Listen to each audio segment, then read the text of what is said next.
luksuslik, prantslane, mis on väga hea kättesaadava hinnaga. Mul oli juba ammu idee teha video siukse mootori ja käigukasti kombinatsiooniga autor ja juhtus nii, et see jõudis mulle komisjoni müüki.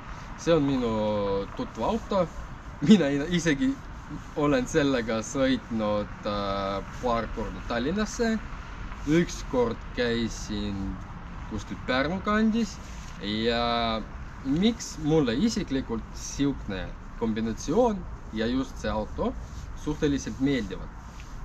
2.0 HDI mootor koostöös Aisin käigukastiga. See on siukne väga ressursikas ja kui selle eest hoolitseda, ta teenib sulle nagu ustusega. Plus tal on väga ilus disain. Tagant on siukne vaieldav võib-olla disain, aga ees nina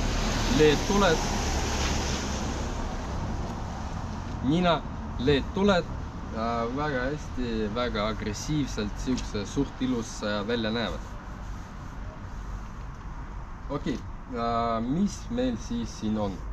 Meil on LED tuled, mis valgustavad natukene allapoole. Idee poolest tahaks, et nad oleks natukene kõrgem, aga valgustust on väga hästi ja pimedas on sõita väga mugav.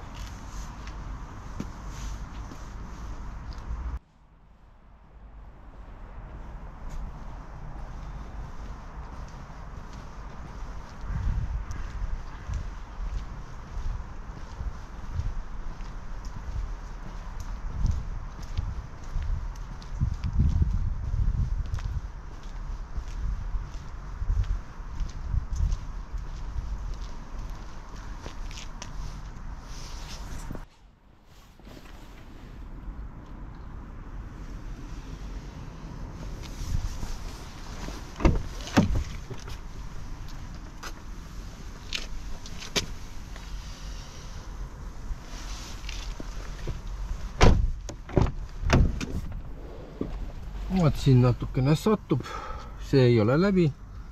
Ideaalis natukene võiks paremaks seda teha. Ai, taga tiib.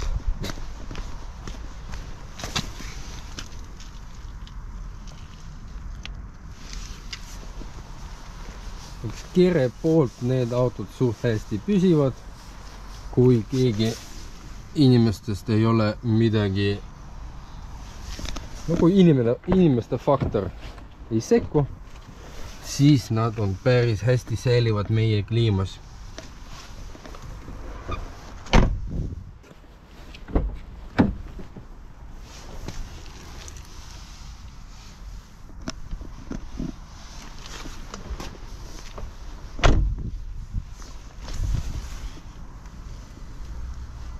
Siin tiiva peal natukene kordub.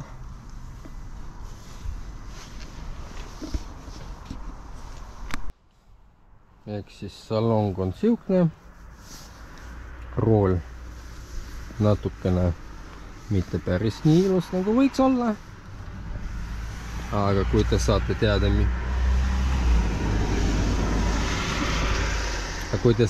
mis läbi sõit on autol, siis ma arvan, rohkem küsimusi ei teki.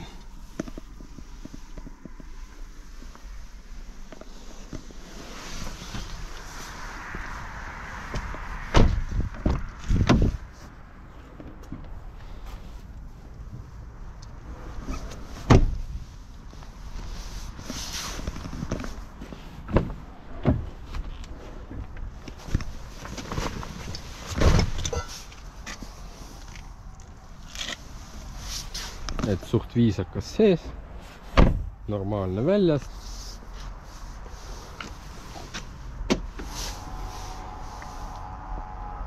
Nii saab teha ka. Okei. Nüüdseks paneme käima. Vaatame, kuulame mootorit.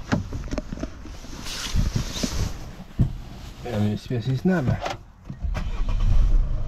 358 680.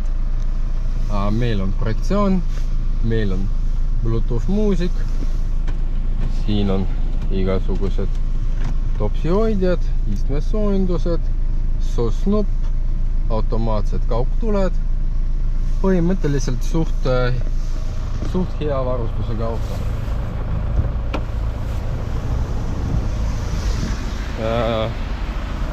Vaatame kaputi alla.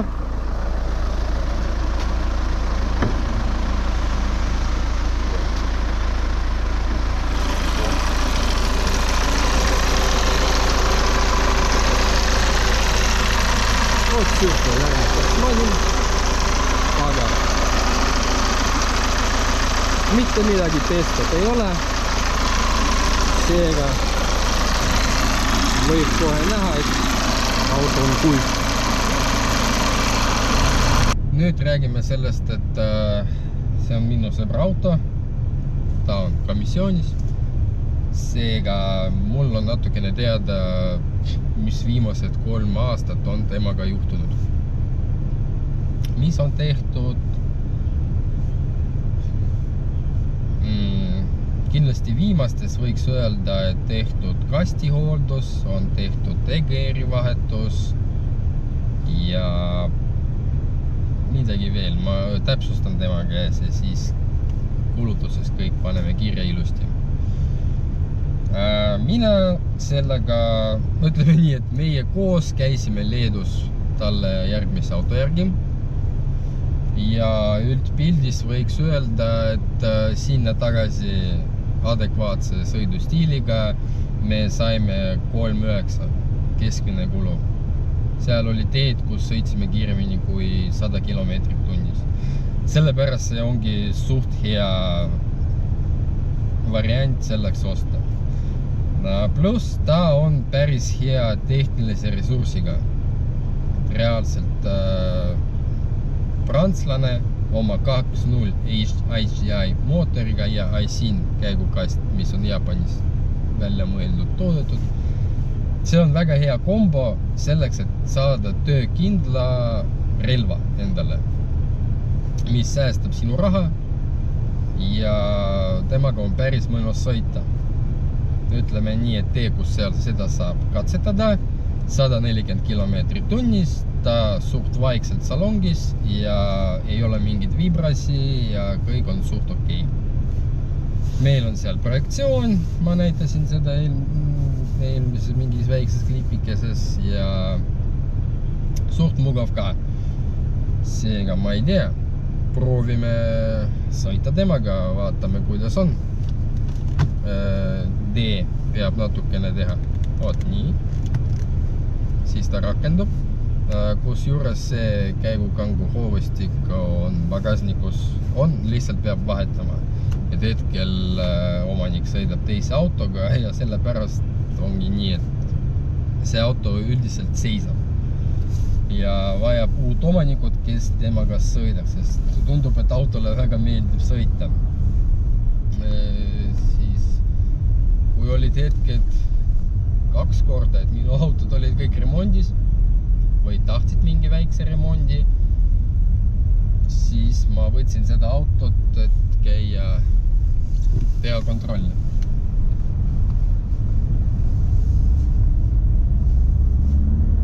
Auto ei ole väga dünaamiline. Selleks, et ta sõidaks natukene erksamini, peab rohkem vajutada gaasi. See kombo on loodud pigem siukse rahuliku sõidule.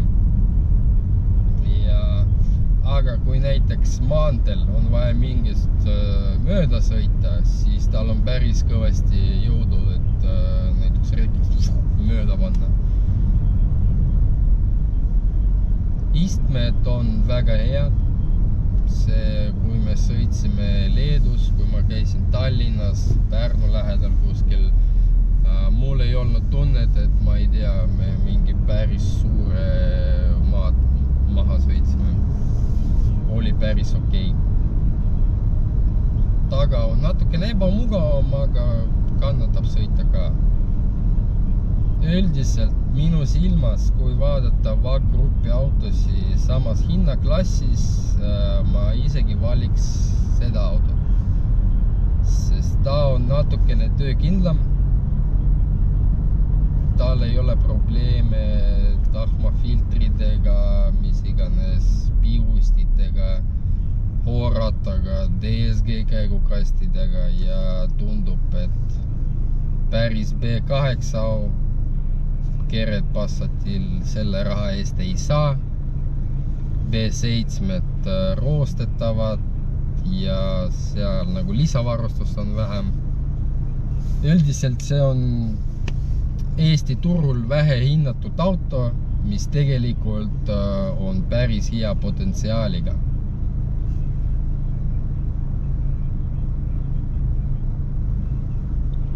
Ma tahtsin mingi päris suure pika video teha selle auto kohta, aga nüüd ei tea, tundub, et peaaegu kõik saigi räägitud. Pea natukene kiirema stardi.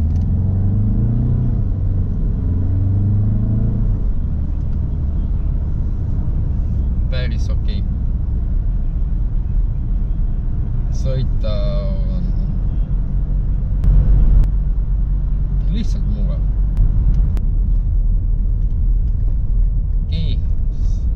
Saime natukene maantee peale, vaatame keskmise pedaaliga kiirendust. Meil on praegu, siin on märk 100 kellade peal.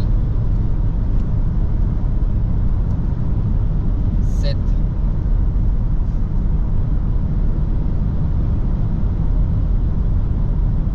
Tuul väga tuppa ei tule. Vibrad ei ole. Käevaba süsteem töötab. Ei ole süsteemi, lihtsalt ta ei sõida kuskil minema, kui sa jätad rooli lahti. Hetke kulu näitab 4,1, 4,0, 4,1, 4,2, 4,4. Ja lõppkokkuvõttes ta kuskil 4 kanti jääbki. Küsisin linnasõidu kohta, omanik ütles, et 6, 7, 8. Kõik sõltub sellest, kuidas vajutada. Ilmselt talvel, kui natukene rohkem vajutada, ta jääb sinna 8 kanti. Kui inimene on vaiksema sõidustiiliga, siis muidugi saab alla 7 ka. Ükskord ma isegi mõõtsin, et ma ei mäleta, mis hinnaga oli siis diiselpostide peal, aga 25 euriga sai käinud Tartu Ülemiste keskus tagasi ja selle kütteneidik oli kõrgemal, kui ma enne tankimist panin.